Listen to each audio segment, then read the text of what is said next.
Bully by Patricia Polacco.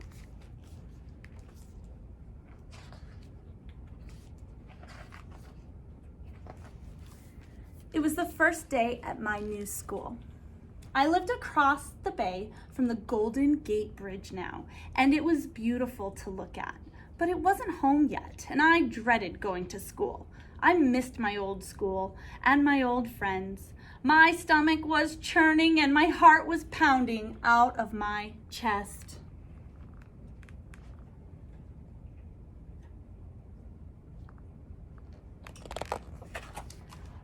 When I made my way down the hall on my first day of school, everyone was rushing by me, talking and laughing. They all knew each other.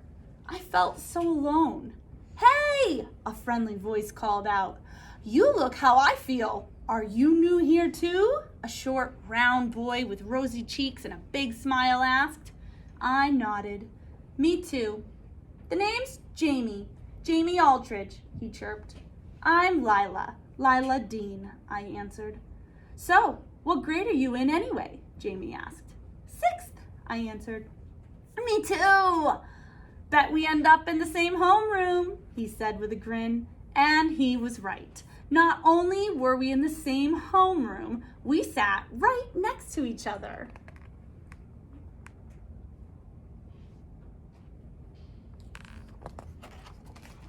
It didn't take very long for Jamie and me to become fast friends. We ate lunch together every day and watched the other kids break into groups. The kids they called the geeks and the nerds sat at one table. The toughs sat at the other tough kids. Skateboarders sat at their own table. Artsy kids at another. The sports kids had two tables and were the loudest. Then there was the table where Gage, Kenyon, and Maeve sat. They were the three most popular girls in the school, and they knew it. I learned soon enough that everyone wanted to be like them. They dressed like them, talked like them, even carried colored cell phones just like they did. They called their table the celebrity table.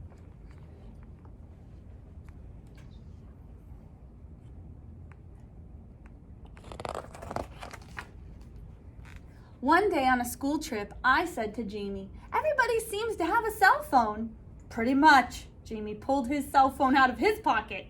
"You should get one, Lila," he said, "and a laptop."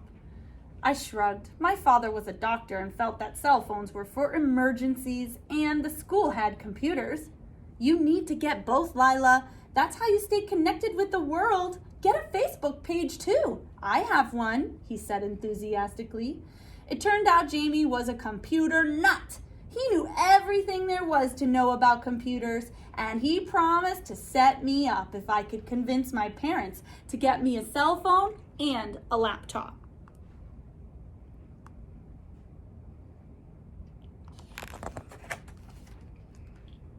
As the weeks passed, I got to know a lot of the other kids at school, and I liked them a lot. Jamie, by far, was my best buddy. It wasn't as if I had a crush or anything, but we were best friends for sure. Gage, Kenyon, and Maeve fascinated me, even though they completely ignored me. That is, until I got the highest grade on the social studies essay. Mr. Rosen held up my paper and told the class how good it was. Gage gave me a really strange look and whispered, "I always get the best grades in this class." Then she winked and smiled. It made me feel very uneasy.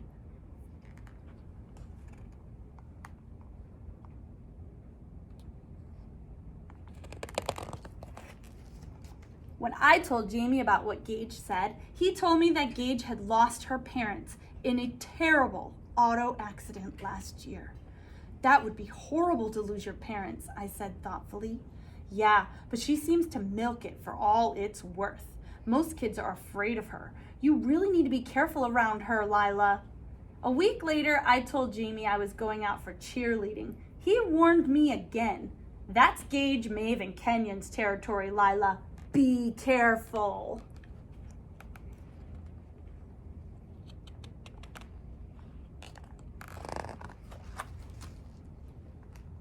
When I did the tryout routine the next day, I ended with a double flip and a split. It wasn't in the routine, but I had taken gymnastics since I was 7. I knew that I had nailed it. I thought my big ending would give me an edge. I guess I was right, because when they read the names of the 4 new cheerleaders, they read mine first. Gage, Kenyon, and Maeve actually smiled at me.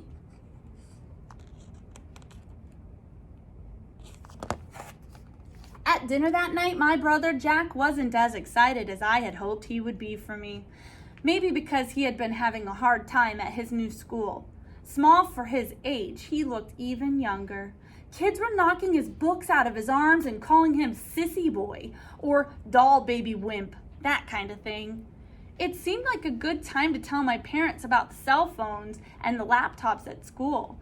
Everybody has their own, I told them. Maybe having them would help Jack and me get connected. Jack perked up. That's true. When you have a cell and a laptop, you're in the loop. And everyone has a Facebook page too, I added excitedly. Oh, please. Mom and Dad looked at each other and thought for a moment. Finally, they agreed. We cheered. But no shenanigans, Dad said.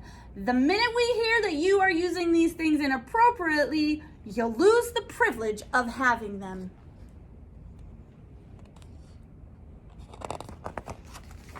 Jamie helped Jack and me put our Facebook pages together. He took our pictures and made us sound amazing. At school, Jamie was doing better too. He even became a hall officer. That meant that he went around to classrooms and collected attendance slips. Then he'd bring them back to the office and record them.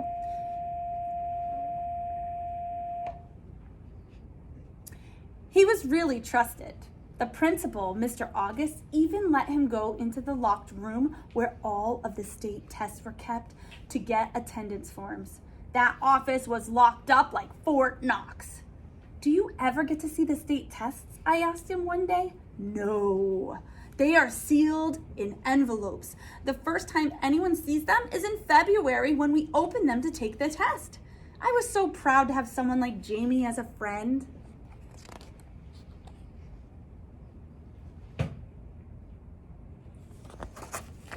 Gage, Maeve, and Kenyon were actually starting to be nice to me.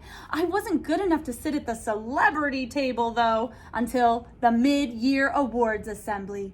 The principal announced that I had the highest grade point average in the whole school, that I got a Junior Achievement Award for heading up a project visiting the elderly, and that I got the Spirit Award for cheerleading. Gage usually got this award, but she seemed really happy that I got it. That's when she invited me to sit with them at the celebrity table at lunch.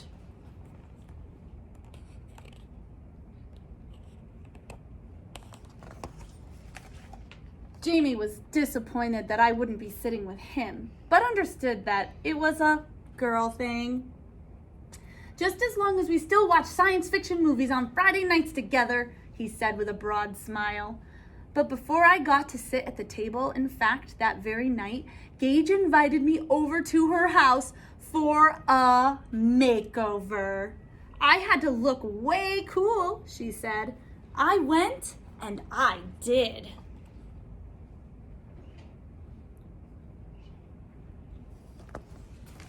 Every eye in the cafeteria was on me. At the next lunch, I was sitting with the coolest girls in school. Gage, Kenyon, and Maeve chatted about clothes, makeup, and boys. Then she leaned into me. Let's get our mothers to take us to the mall tonight. We can look at clothes. Maybe even eat at the Ground Cow. I'd love to, I blurted out. I couldn't believe my luck. Then I realized that was when Jamie and I watched our sci-fi together. As we got up and walked by his table, he smiled at me. See you tonight, Gage hissed. Are you telling me that you are still friends with that? OMG, he is such a blimp, Kenyon spat out. They all laughed. After that, I found myself pretending I didn't see Jamie. I still liked him a lot. We still had most of our movie nights, but I was torn. He became my secret from them.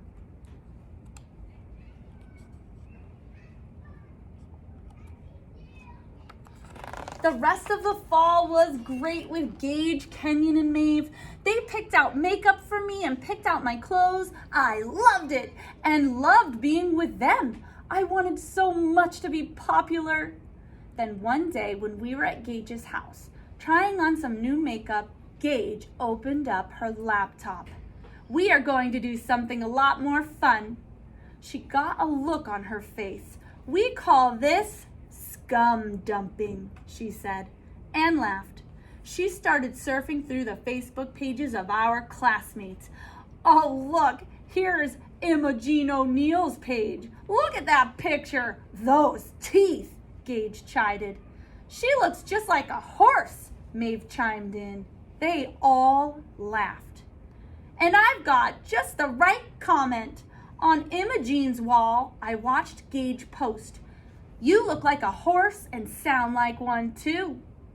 On Judy Marks's page, she wrote, I hear your mother is chasing after that soccer coach. What would your daddy say? On Audrey Jones's, she wrote, your brother wears makeup and dresses when he's all alone at home. All I could think of was how all of this would make me or Jack or Jamie feel. To see stuff like this on our Facebook walls? They went on to 5 or 6 more pages of school friends making comments. But then they came to Jamie's. Oh, look! Pudding Butt has a Facebook page, Maeve sneered. Then they found a photo of a huge hippo and put Jamie's face on it. No comment necessary. I didn't say anything. I knew I was letting Jamie down.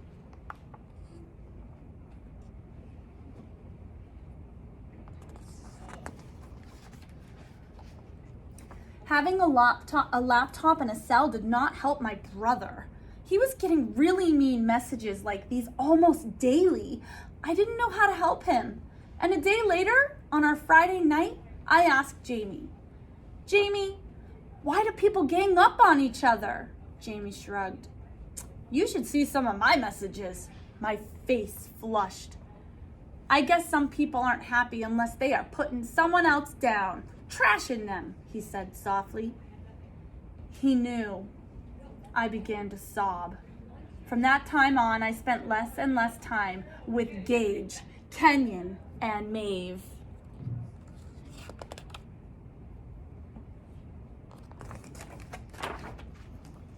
I sat with Jamie at lunch the next Monday. When Gage saw me, she cooed. Did I see you sitting with Jamie Aldridge at lunch today? If you like Jamie so much, why don't you have him sit with us at the celebrity table? He'd be like a court jester or a fat little clown. I got up all the courage I could and I pulled away from her. Jamie Aldridge is no court jester, no clown, Gage. And he's one of my best friends. I wanted to say you and your friends are nothing but bullies. Bullies.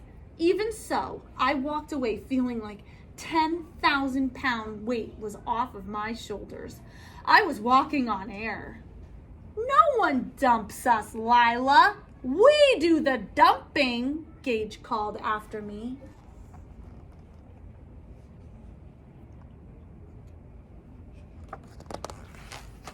Then the week of the state tests arrived. I just didn't know how to study for them. They covered everything we learned in the fall and more. The day of the tests, everyone had to turn in their cell phones at the office. We also had to put our laptops, if we had one, in our lockers. Jamie sat right next to me in the test room. Gage, Maeve, and Kenyon were on the other side of the room. It was a time test that took over an hour. When we finished, I sat with Jamie at lunch.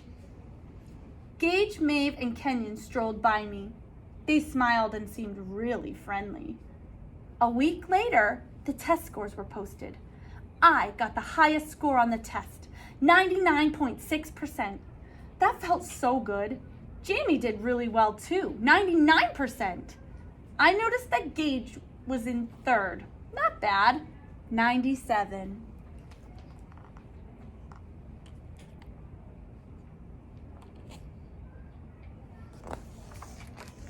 But later that same day, it was announced that the state test had been compromised. One of the tests had been taken from the ward room before test day. That meant someone could have cheated. Since I got the highest score, I was the first one called into the office. Lila, the principal started, your teachers have informed me that you consistently make high test scores, but I have to ask you. He fumbled around. Did you take that test from the ward room? No, Mr. August, I would never do that. I started to get tears in my eyes. Never! Mr. August believed me, and he let me go. Gage was right outside the door when I came out. Why? I didn't know. Lila, she whispered, none of us believes that you had anything to do with the stolen test. We know you wouldn't do that. I wanted to gag.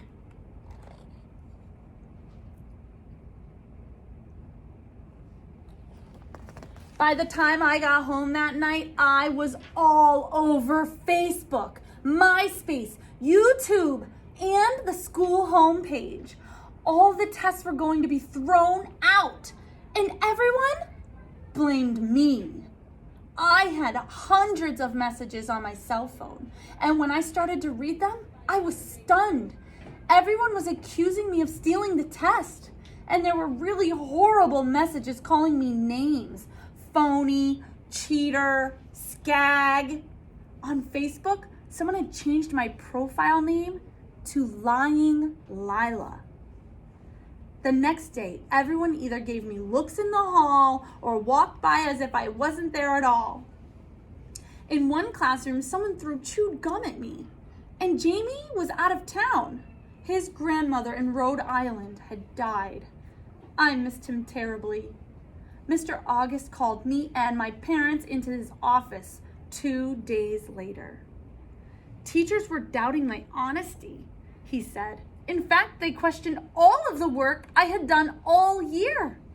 Surely, Mr. August, you don't believe those rumors, do you? My mother looked like she was about to cry. I shook my head and whispered, I know who did it. It's Gage. I don't know how, but I know it's Gage.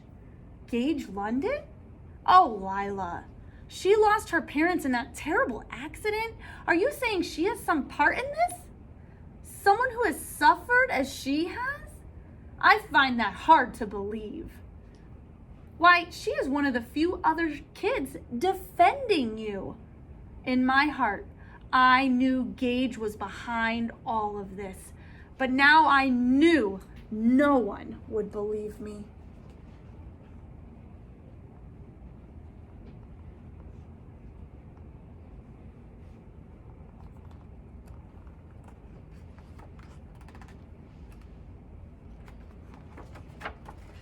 My life was miserable. No one at school would talk to me. It was as if I wasn't even there. Kids started throwing things at me when I was cheering, and there were more and more horrible messages on my cell phone and on my Facebook wall. When Jamie got home, finally, I told him everything, but he just sat and watched me cry. Then he got a strange look on his face. Lila, I think I can help. Just sit tight. Then he left.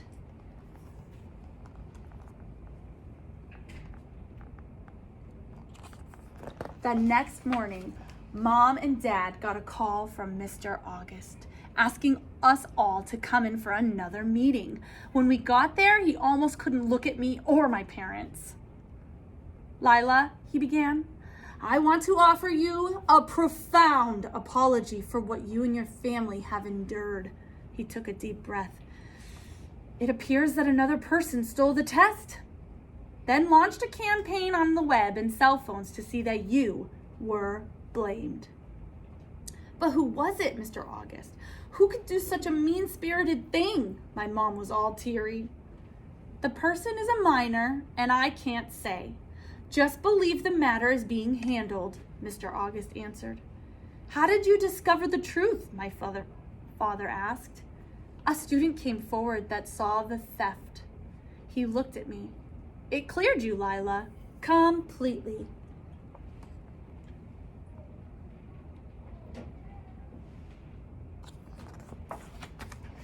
I saw Jamie that night. It was Friday. I could hardly wait. Jamie, someone saw who stole the test. Jamie smiled. I know, Lila. It was me. I was in the wardroom getting attendance slips and saw Gage slip in.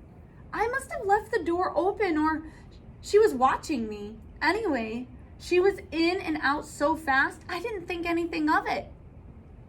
But it was when I came back from my grandma's funeral and you told me the trouble you were in that I began to put two and two together.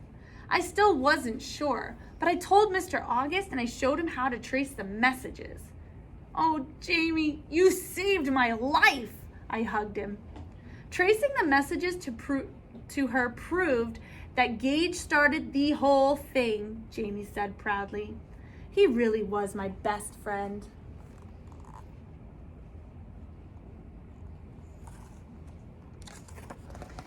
A lot of things happened after that.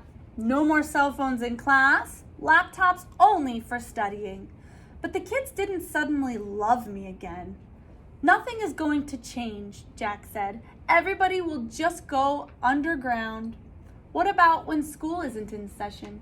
No one can stop kids from using their cell phones and laptops. To avoid suspension, Gage had to publicly admit what she did. She had to apologize on her cell phone and Facebook too. But somehow I feared her apology would be lame. We'll see. She could still convince everyone that she was forced into being humiliated by me and Jamie. I had heard of a scapegoat before. Now I knew what it was to be one. Jamie said that pathetic kids like Gage will always be looking for someone to go after. My dad said, think about it, Lila. In order for people like Gage's candle to glow brighter, she has to blow out yours. But I have a decision to make. Should Jamie and I go back to school, hope for the best, or should we go to another? What would you do? What would you do? Are you gonna let a bully run you out of your school and your friends and all your loves? Or are you gonna stand up to them? I love what Lila did and Jamie did. It's terrible that they pinned that on her and they were bullying her, but just like they said, don't let someone blow out your light. Be the one that stands up to the bully. I'll see you guys next time.